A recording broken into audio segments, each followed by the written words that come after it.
I want to introduce myself. For those of you that don't know me, my name is Kirsty Boyette, now Zacharias. I got married 7 weeks ago.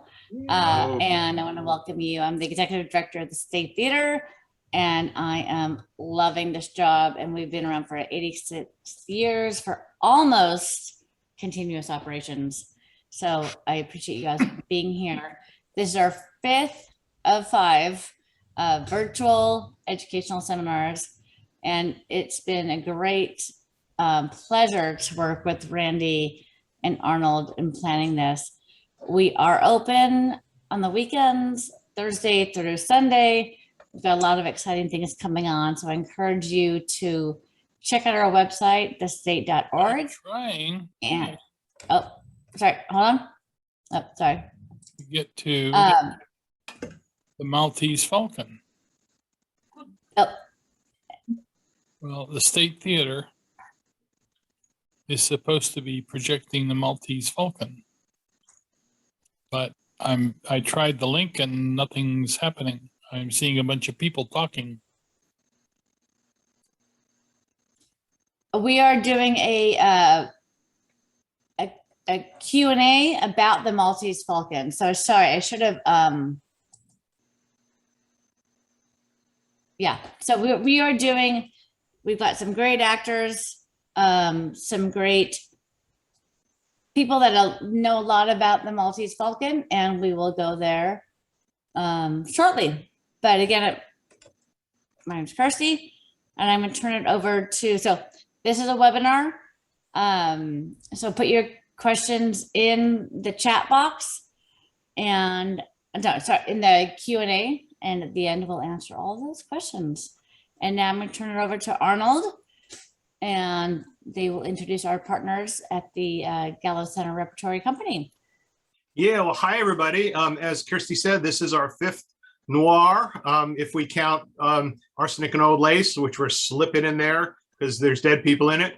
But the others are all certainly hardcore noirs, and we've had a lot of fun with the state putting this out there, putting these preview shows, discussion shows with Randy Siefkin and myself talking about the shows, and the discussions afterward with our partners at the Prospect Theater, who've been doing some of these radio plays, and the Gallo Center Repertory Theater, which is doing other of the plays as radio plays, and it's the Gallo folks who are with us tonight. And in a minute, we're going to have Jim Johnson, who is the director. We have Wes Page, who does the special effects stuff, and he's always kind of a scene stealer because he has all the cool information. So he's going to show some. Kirsty's going to run some of his clips a little later on, and you'll see how the show works. So watch the if you've seen the Maltese Falcon, that's great. You saw it last night. If you joined us last night at the State, welcome. But do go to if you haven't already seen it, do go to the Gallo Center website and see their version of it, which is really cool. And again, Jim and Wes are going to talk about how they do that. And then we also have some cast members. We have Dave Weltner and Robin, and we have David Keemer, who played various parts in that. So we'll get to see from Jim's point of view what it's like to direct it, from the Callan's point of view what it's like to be in it, and from Wes's point of view how to make it really cool looking. So there we go. Jim made it. Yay.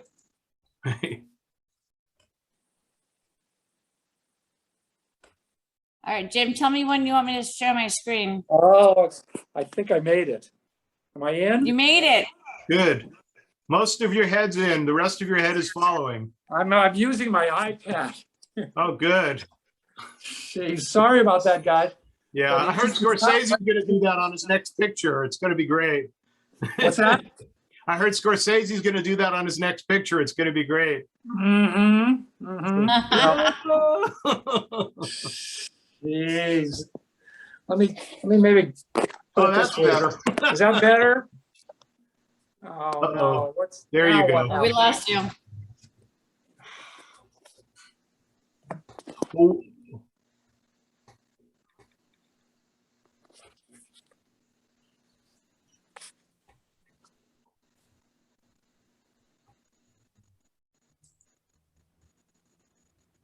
Ah, That looks good. That's good, Jim. okay. I'm not gonna touch it. I'm just gonna hold it here. How far are you guys into this? I'm sorry about this. We're on You the just sequel started, already. Jim. I'm sorry that there was complications. Okay, okay.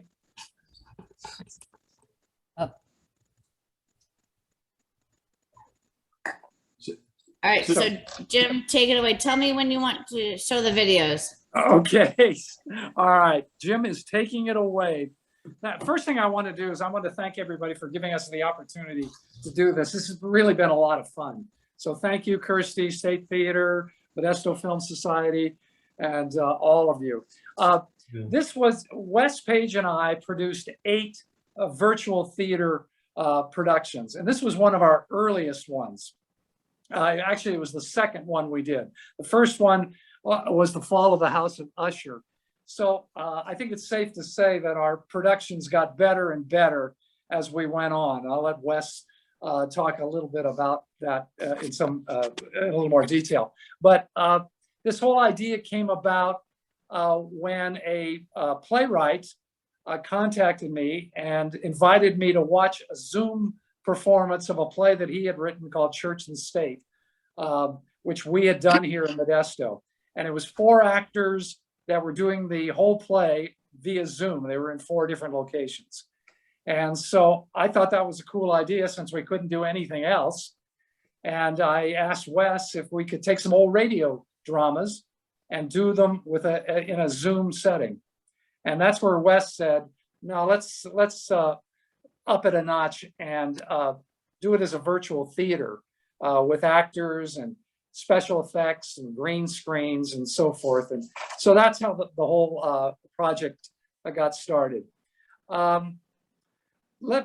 Kirsty, why don't you show my introduction, the first video. This is how I introduced the Maltese Falcon.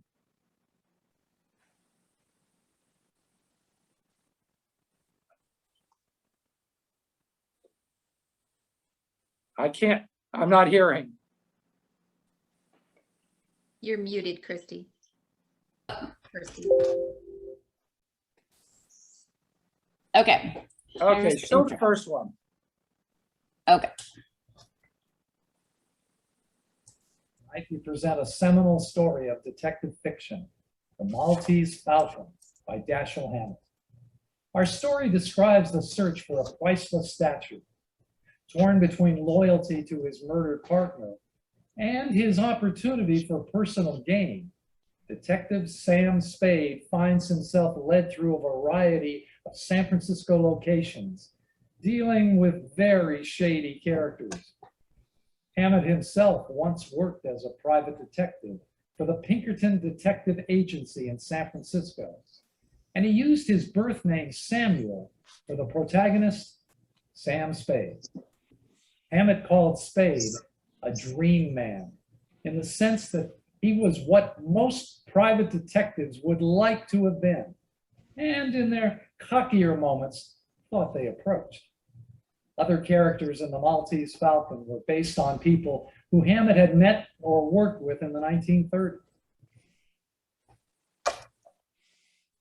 Okay, back to me. You can tell that was early in the process because I hadn't gotten a haircut in about 2 months. We found a script of the Maltese Falcon. There were, in fact, about 3 different scripts, and I chose this one that was produced by the Academy Award Theater. And the reason I picked it is because of the narration that Spade does throughout. And so it was just a tight 25-minute version of the Maltese Falcon, which was fairly common in the 40s and 50s, in which a popular movie would be adapted down to about a half-hour video. I mean, a radio production. And so the one we selected was the one with Spade talking directly to the audience. What was challenging for us in producing this is that the actors were in different locations. David Keemer, who you're going to hear from in just a minute, was in Ohio, and we asked David to get his own green screen and film his portion of it, and then send it through Dropbox to Wes, and Wes will talk a little bit more about that. Wes really tried to give our version a period look, and he found shots. I lost it.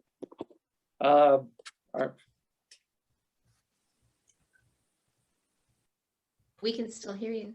You can hear me? Yeah. Okay. We can hear you. Okay, yeah, that's all you need. You don't need to see me anyway.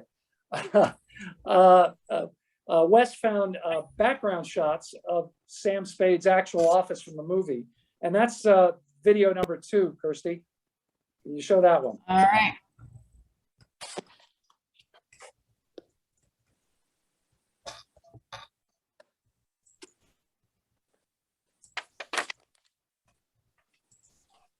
My name is Spade, Sam Spade, license number 3578896, issued by the Police Department of San Francisco. Occupation, private detective, sometimes known as a private eye. My files in the case of the Maltese Falcon are closed, but I've got the Maltese Falcon. I've got it and some dough. My partner got murdered, and a very slick chick went up for life. I'll tell you about it. Okay, again, I've lost the picture, but you can all hear me? Yes. Okay, Yeah. all right. I have never had And this. Kirsty, I don't know if others did, but I didn't see any video. So I think you have to do a screen share. Oh, That's not. Did that's other Kirsty. people see the video, or did they just see Jim's words, Jim's name? okay. Sorry. No Let me go video. back. This is a new thing for, okay, let me do that again. There you go. Sorry. That's better. My name is Spade, Sam Spade, license number 3578896, issued by the Police Department of San Francisco. Occupation, private detective, sometimes known as a private eye. My files in the case of the Maltese Falcon are closed, but I've got the Maltese Falcon. I've got it and some dough. My partner got murdered, and a very slick chick went up for life. I'll tell you about it. Okay, so that gives you a sense of what Wes was able to do with getting authentic background images to have the actors perform in front of. Let's show number 3, Kirsty, which is we did the video in black and white, and this is a clip of Spade and Dave Weltner on a San Francisco street. This is not my major skill set, so I'm just gonna be honest. Come on, the fat man wants to see you. Do you see it? All right. Did you see it? Yeah, we're seeing it. Okay, good. Yay. I'm gonna turn this over to Wes, and Wes is gonna say a few words about the process that we use to do the filming, and he's got a little video too. I'll let Wes tell you when to show that video. Wes, take it away. Yeah, actually, the video is pretty self-explanatory. Why don't we just look at that rather than me giving a redundant statement? So, Kirsty, if you don't mind showing that, we'll go from there. That's number The 4. next video? Yes. Okay.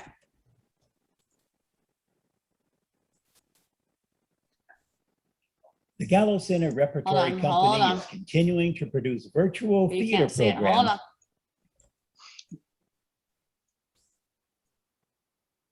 Ay, caramba. The process. Share. For you as COVID. Okay. The Gallows Center Repertory see it? Company is continuing to Yeah. produce virtual theater programs for you as COVID-19 restrictions continue. Making these short movies in a virtual environment can be challenging for the actors as well as the filmmaker. Each actor performs alone in front of a green screen with no fellow actors to interact with. The actor reads lines from a teleprompter. This is a far cry from the traditional on-stage acting experience. Scenes that show two or more actors at the same time are the most challenging in post-production, occasionally having to resort to slowing down an actor's actions while a fellow actor is delivering lines. For maximum believability in close-ups, each actor's background image has to be unique to that actor. The entire process takes a lot of time, but if you, the viewer, enjoy the final results, the effort is well worth it. Okay, thanks, Wes. That gives the viewer a sense of how we put this together, but it was a really unusual process for the actors themselves. So let's hear from them. It was a difficult process. So let me start with David Keemer, and he's going to tell us a little bit about the role he played. But let's watch Dave first, and then he can comment on the process that he went through in preparing this. So Kirsty, it's video number 5. I distrust a man who talks too much. Can you see it? I like to talk. Of course, talking something you can't do judiciously. We're not seeing the video. You're not seeing it? Now, sir, we'll talk if you like. And I'll tell you right out that I'm a man who likes talking to a man who likes to talk. Are we going to show that again? Yep. Hold on. Share screen. I distrust a man You who see? talks too much. Yes. I like to talk. Of course, talking something you can't do judiciously, unless you keep in practice. Yeah. Now, sir, we'll talk if you like. And I'll tell you right out that I'm a man who likes talking to a man who likes to talk. Okay, Dave Keemer, Yes. tell us how you prepared, because you did this all on your own. I think your son helped you, but talk a little bit about the character you played and what you thought of acting in this format. Well, let me say a little bit first about Noir. Dashiell Hammett is a very interesting writer in the genre. He's not poetic like Raymond Chandler was, and he's not as frenzied as his later descendant, James Ellroy, very clearly is. He writes very lean, actually almost cool prose, but about violent things. And even though, I mean, the plot of the Maltese Falcon is bizarre and extravagant, but the characters in it are basically underplayed slightly. And the one who's underplayed the most is Gutmann, who is probably the evilest person in the whole show. He's the one who has power. He doesn't need to exert it. Of roles I've played before, he reminds me most of the Cardinal Inquisitor in Brecht's Galileo. It was an absolutely evil person, but he didn't have to, he had to be flamboyant about it. He, just by saying words, he exuded menace. Well, Gutmann's like that too. Okay, I'm doing this at home in Cleveland. I have a green tablecloth put over a large picture I have to hold it up there on the wall. My son is holding a cell phone in front of me. He has it on a stand so it's steady. And I do not have a screen thing over on the side that tells me the lines. So I have to hold the lines in one hand. I have to make sure that it doesn't look like I'm looking at a script. I've got to keep the script out of view. And I also have to make sure that I have to give up one of the tools that an actor has, which is movement, because I can't move very much. Luckily, Gutmann is not a terribly mobile character. He was played by Sidney Moncrief in the movie, and he sat a lot and looked menacing.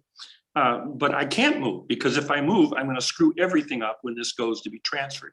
My head's going to be different sizes. It's going to show different profiles. One of the things that Wes told me that gave me great relief, I was ready to film this thing twice, once looking one way and the other looking the other way. And he said, no, we can simply take the image and flip it. So I had to keep my head and my body pretty much constant. I had to rely on my voice, and I had to make sure my eyes didn't point down and slightly to the side where my script was. And fortunately, my son helped me when it came time to change pages, and we had to make sure that didn't make a noise. From that point on, it was actually pretty easy. The lines are coherent. They fit with the tone that I thought was right for it. It was fun acting. It wasn't, once I figured out how to do it, it wasn't terribly hard acting. It just felt enjoyable to do it that way. But then it shipped it all off to Wes. Wes flipped it into the screen and moved it around and so on. If it had been done live, I would have been moving more. There would have been more flexibility in my body and everything. But given the restrictions you have, and given the fact that I was 7 hours plane flight away from everybody else involved and doing it in my apartment, I think it worked out pretty well. Thanks, Dave. Dave is a working actor, and he's going to leave us now and go up to the Gallows Center and work on his role as the Monsignor in Guess Who's Coming to Dinner. Let me turn to Robin. Robin and I have worked on a number of shows together, and Robin also recorded herself, I think with some help from Ryan Jodish. And Robin got to play the bad girl, the femme fatale in the play. Let's take a look at the video clip number 6 of Robin. All right, let's see if this works. They came here and took him away. Took who away? Who? The police. They...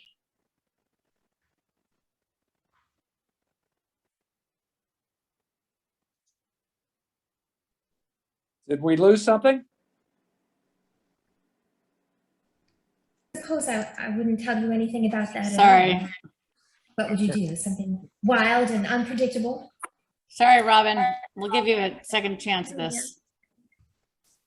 This is our first time doing this, so I apologize. But here we go. They came here and took him away. Took who away? Who? The police. They wanted to talk to you too. They took Mr. Cairo with them. What was he doing here? He came to talk about the bird. Hey, what is this bird, this falcon that everybody's all steamed up about? Suppose I wouldn't tell you anything about that at all. What would you do? Something wild and unpredictable? Okay, Robin, what was it like for you? You did it in the studio, didn't you? Away from Wes and I. Tell us about your experience. Yes, so Ryan's business, he has a studio set up, so he had a green screen and he had a teleprompter, and we were actually at a desk, kind of like I am right now.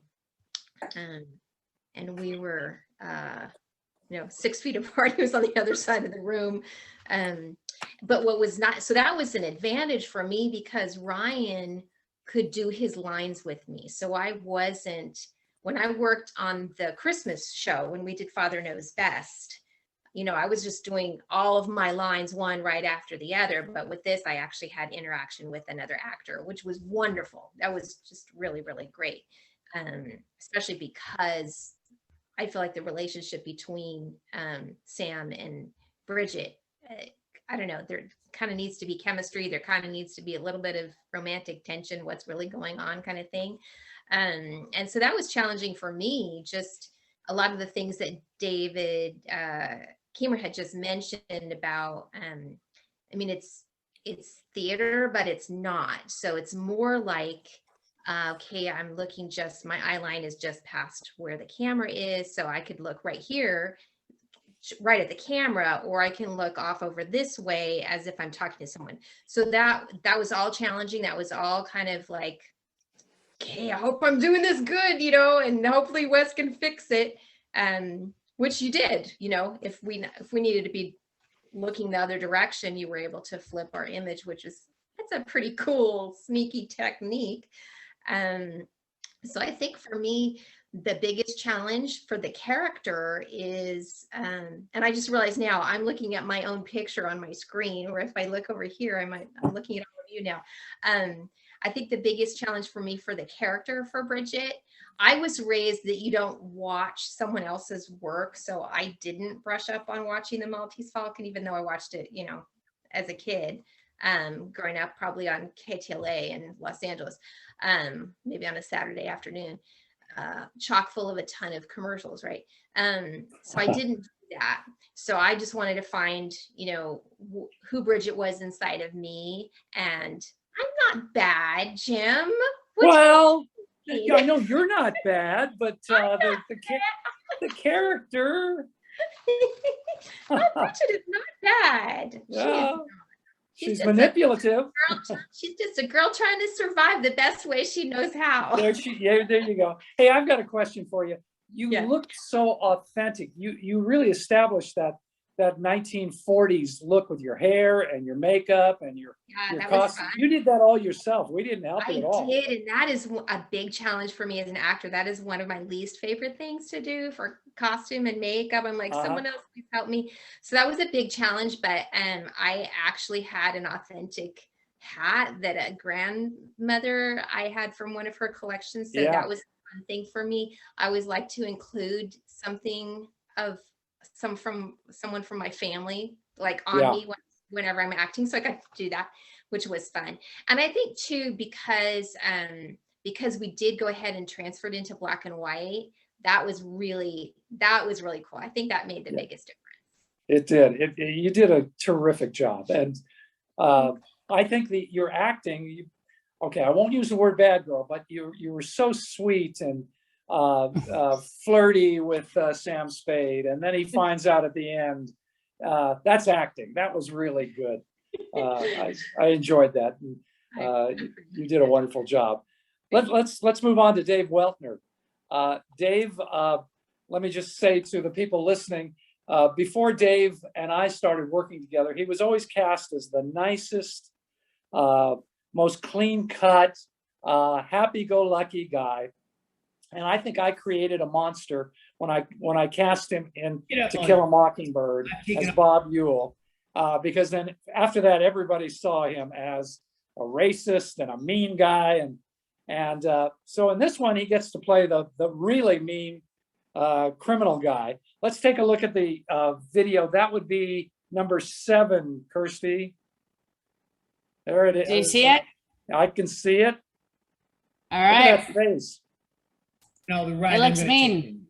Let's just shoot it out. No, don't shoot.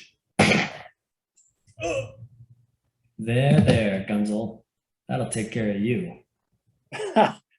That took care of you, all right. Dave, talk to us about your involvement in this. You did about 3 of these virtual theater productions. I'm not hearing you.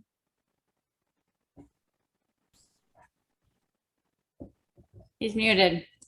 You're muted, Dave, I think. Yeah, you are muted, Dave. Now, Okay. all right. Okay. I've actually done 4. When we filmed Maltese, I actually filmed 2 at a time in Wes's very comfortably hot garage. I was the doctor in The Fall of the House of Usher. And so I went to film that. And while I was there, they said, hey, since you're a Maltese, let's go ahead and film that one too. So we did both of them together, which was really interesting because they were 2 very different characters. As Jim said, yes, he's made me into the villain, racist, horrible person. I was always the funny song and dance guy. Actually, before I had done To Kill a Mockingbird, Robin had directed me in, come on, Robin, help me, Bye Bye Birdie, and I was Alpha Peterson, so I mean. With an amazing tap dance number. Yes, and yes, we did a very Whoa. good. Yes, we did. So then I go and audition for To Kill a Mockingbird, thinking I'm going to get. Originally I wanted Atticus, but it was already cast. And then Jim calls me and says, "Hey, I want you to be Bob Ewell." And I went, "Are you sure? You want me?" But it was really a stretch for me as an actor, and I really enjoyed. I'm becoming to really like to play the bad guy, villain guy. So as Robin said, I had not seen the movie in a very long time, and so I didn't brush up on any of that. So I just created the character as I kind of saw him. he and I kind of gave him the New York Bronx, kind of figured he was, kind of a sleazy guy from New York, even though we were in San Francisco, because, he's traveling all around the world with a fat man. So I just really enjoyed doing that. And it's not the first time I've been shot and killed. So, that was easy too. I've been shot as killed as Bob Ewell. I was shot as a Nazi. I've been shot as lots of, I was murdered in The Exonerated. I've done a lot of shows with Jim. Really love working with Jim. Looking forward to a show we're working on that he'll probably talk about some of our things we're going on for this season. So yeah, it was a fun character to play.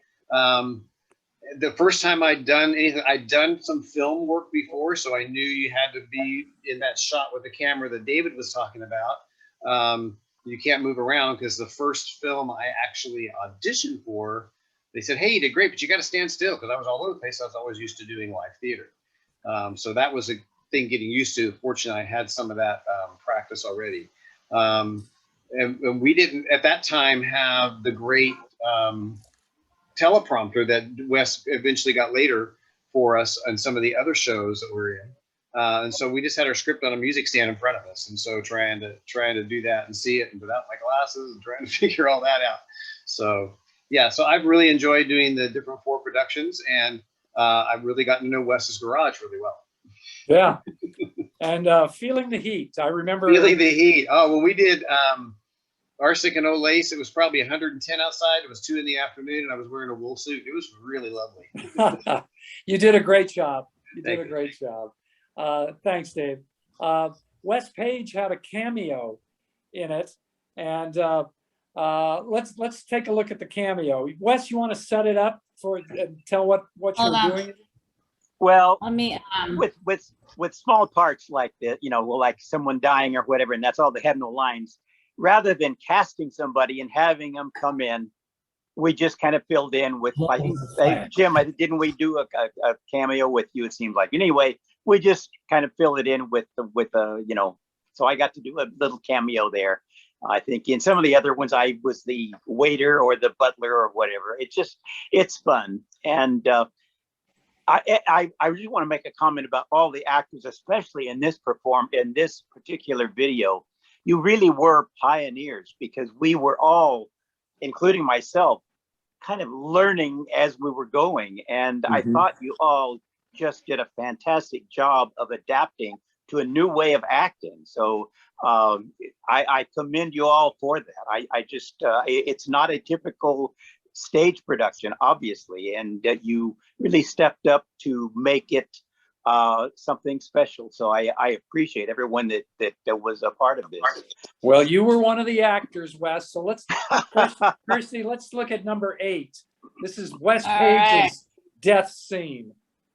Okay, hold on. Share screen. Share. La Paloma was on fire and burning beautifully. I went back to my office to hold my aching head and think things over when the door opened. The tall guy in a long black overcoat stood there with a package in his hands, making gurgling noises before he fell like a tree. He should have. He was dead. I took a good look at him. He was a mate off the La Paloma. I unwrapped the package, and there it was, the black bird, the Maltese Falcon. Now that's an Academy Award winning performance if I have ever seen one. Wes, wonderful. Thanks. You were able to find that bird, weren't you? It was used in an MJC theater production. Actually, that bird was a part of, once again, I can't remember the name of the production. I was in it. Anyway, it was an MJC production, and this was built especially for that production. And I cannot remember the title, which is really sad. There's one more clip that it kind of demonstrates the challenge of trying to make 2 people look like they are really together. And this was not done well. I'm not proud of this, but I did the best that could be done, considering we had 2 people in separate locations or being filmed separately. But it's trying to do a kiss. And the kiss is interrupted by a doorbell. but it's just kind of fun to watch. I tried 2 or 3 different methods, and one of them, as I recall, I had Robin kind of doing a bunny hop coming in, and she made a comment about, I look like I'm hopping in. So I tried to do it She again a wanted different that way. kiss. She wanted that kiss so badly. But we had to have the kiss. This. So if I we was can take a so look at impressed that. that you pulled this off. This isn't was the first one that we did in the series, right? Yeah. This is our Okay. last video, number 9, Kirsty. Okay. Hold on. Kiss me, Oh, Sam. oh. Share screen. Spade. Kiss me. Hold on. Kiss me, Sam Spade. Kiss me.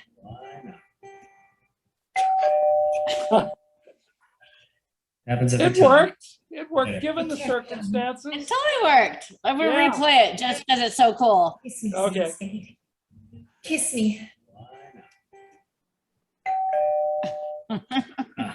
Wes, we should have included the bunny hop one. Yes. I think that one is long gone. Yeah. Well, we had a lot of fun with this. And I echo what Wes said. The actors were all troopers. Wes and I had a lot of fun working on this. The Gallows Center really appreciated the work that we did. It was all volunteer, but it kept things going at the Gallows Center during the pandemic. And it was kind of our gift to the patrons of the Gallows Center, just saying thank you, watch this and enjoy it.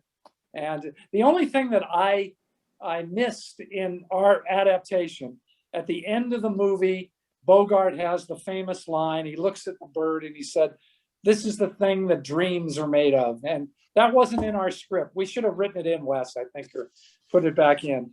But that's our presentation. If Arnold's still there, we can toss it back to Arnold. Yeah, I have to say, as I understand it, that line wasn't in the original script either, that it's a Humphrey Bogart ad lib. Really? Yeah, so it's obviously a quote from Shakespeare's The Tempest. It's a great line. Yeah. Apparently Euston wasn't sure it would work. So there was almost a question of whether it was going to stay in or not.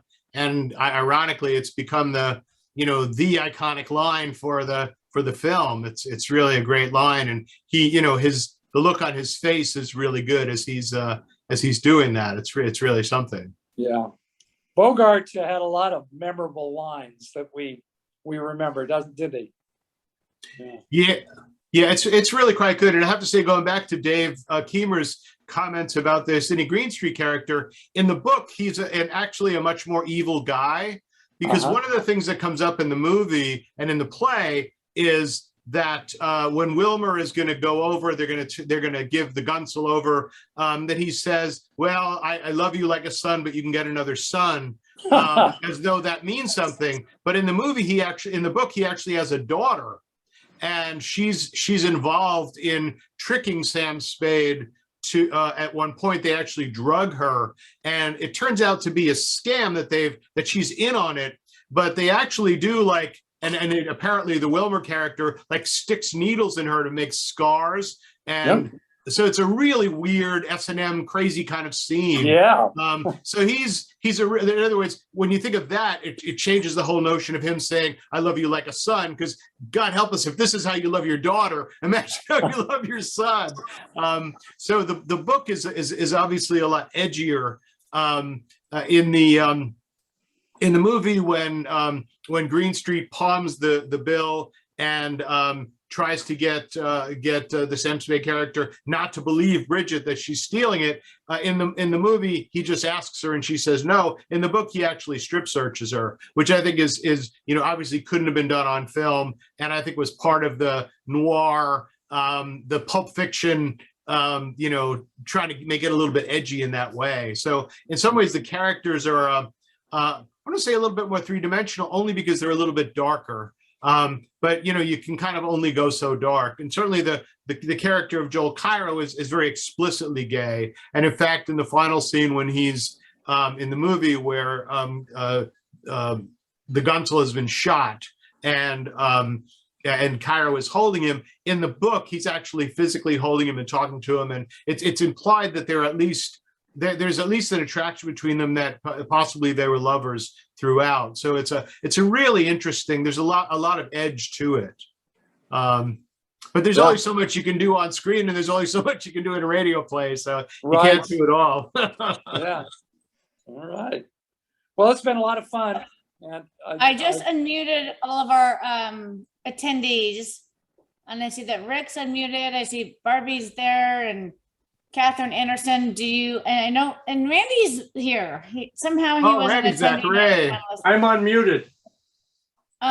Do we have any questions? Rick, do you have a question you want to ask the panel? Well, the thing that struck me watching this movie for maybe the 10th time was how many almost cliches we see in new movies or more current movies that were in this, like the detective being drugged by a spiked glass of whiskey, and the person tailing him is shown downstairs as they look through an upstairs window. You really understood how those type scenes have been used in current films so many times, but it didn't take away anything from this. This was still a spectacular film. Yeah, and I have to say, one of the things that I find funny is in Hammett, but more so in Raymond Chandler, the detectives are constantly getting drugged.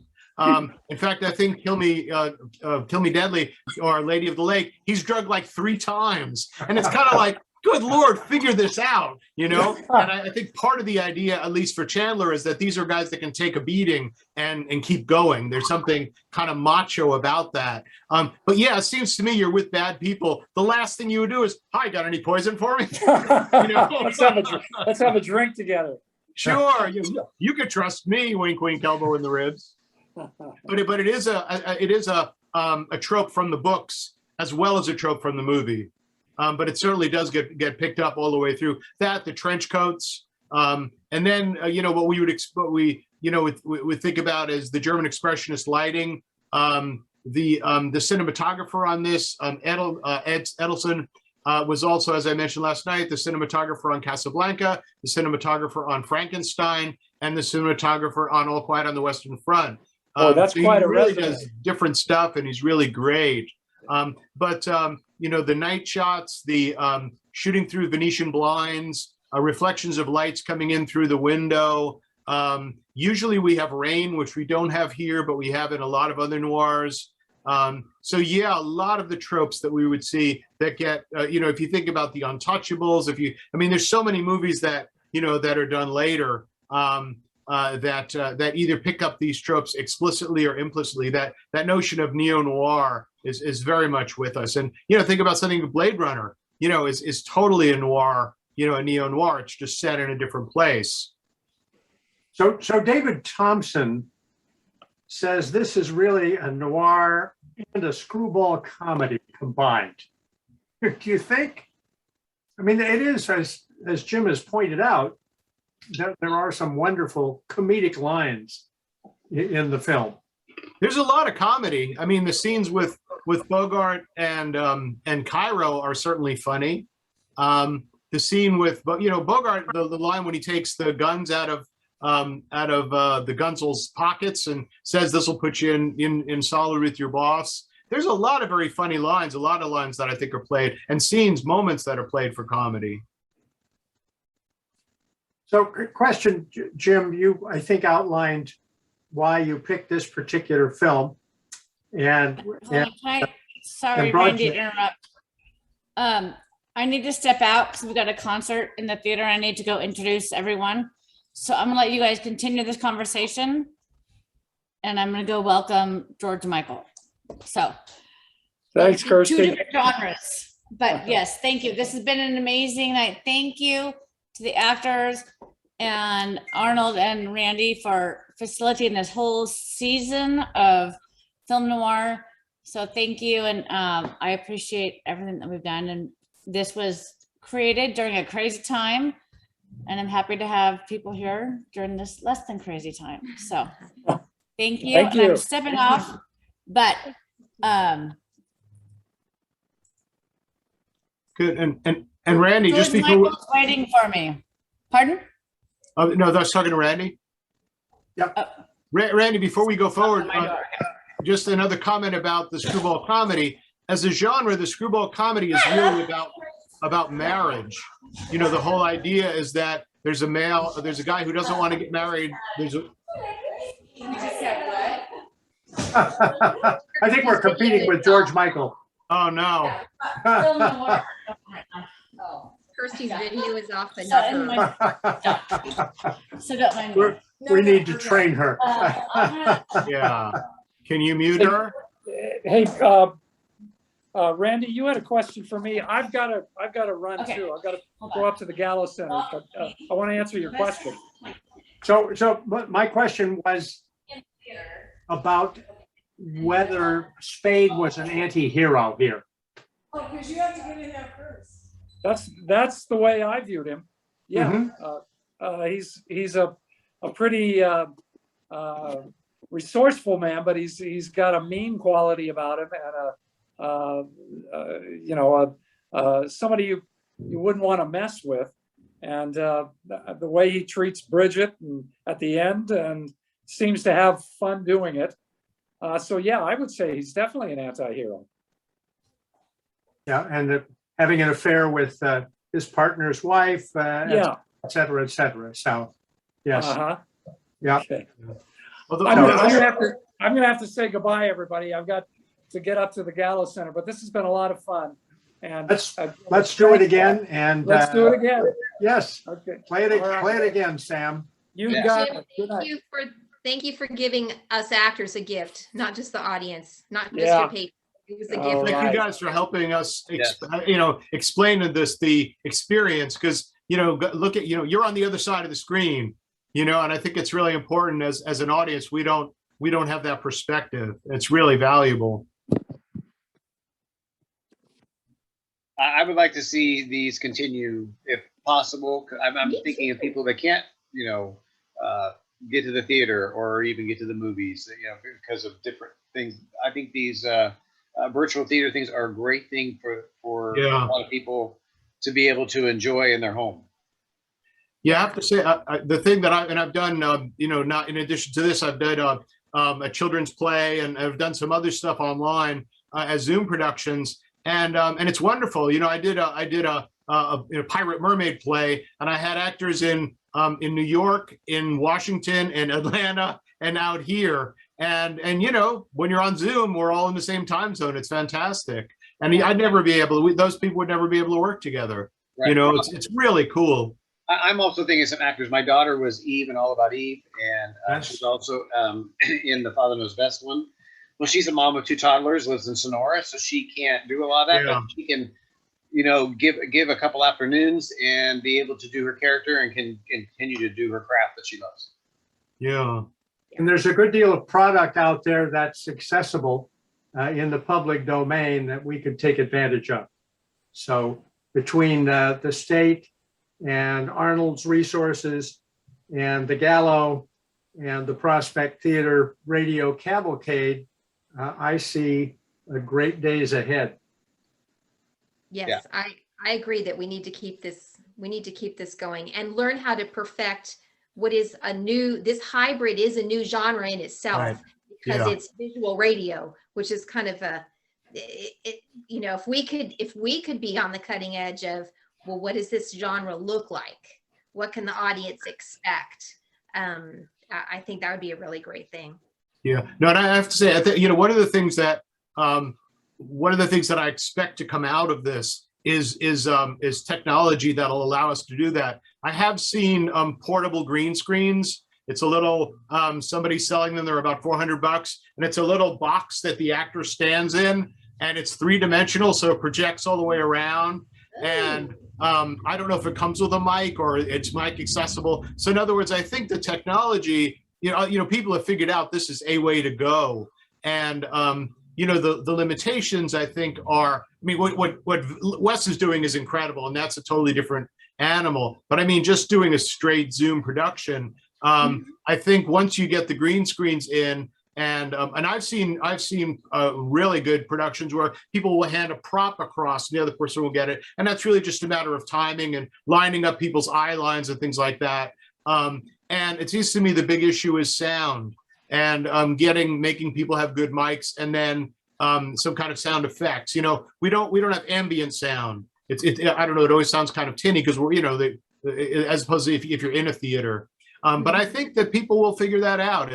I think I hope at least that it's here to stay, because as a writer, it's really, you know, wonderful to be able to kind of get a place. And like, there's a writers group in San Francisco that meets every 2 weeks and does readings, and I get to go. It'd be really hard to do that from the Central Valley. Driving in, I'd be, you know, so there's a lot of opportunities, and they're using actors from all over. So it's a great thing. It'd be great to do a variety show. Yeah, see. Sketch Yeah. comedy.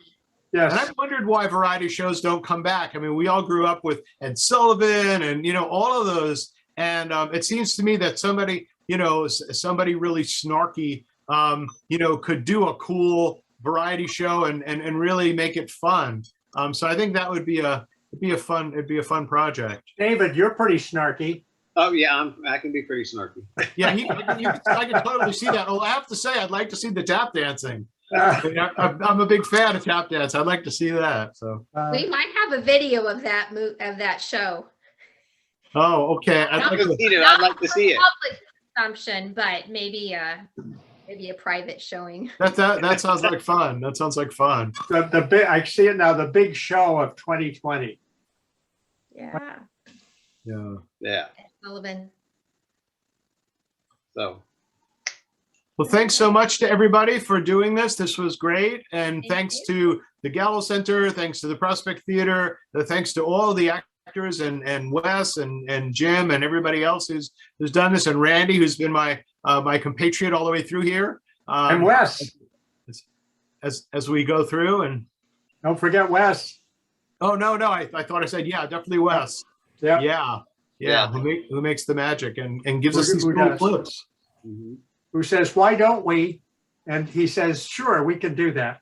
Yes. True. And then figures out how to do it. He figures out how to do it. Yeah, stunning. That's it.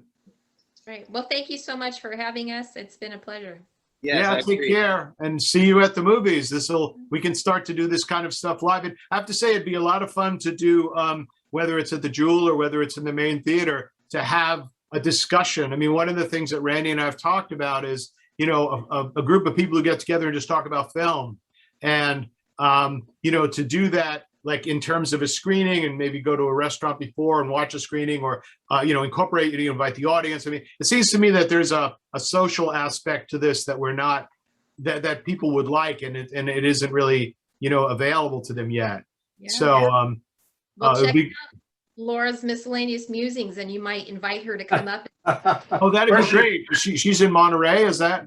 She's in LA, so at the in LA. Yeah, no, that would be great. I'd love to. That would be really cool. Yeah. Put that on the list, Randy. I'll let you know. All right. Sounds good. See you guys later. Okay. Thank you. Take care. Bye. Good night. Good night.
You're allowed to say anything. I said my mother's ashes would turn over.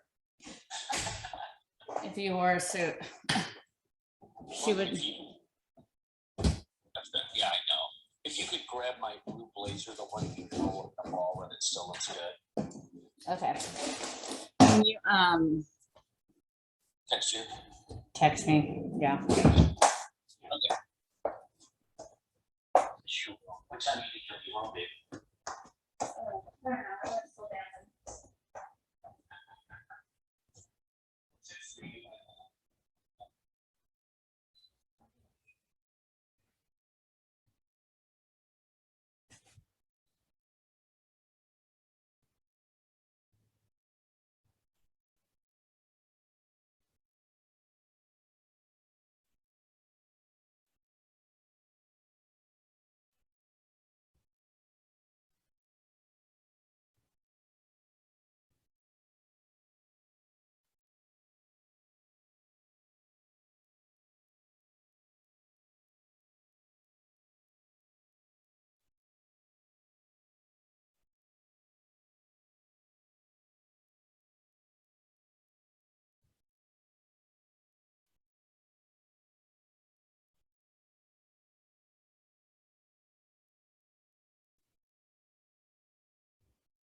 If so, we need to discuss my monthly donation, please.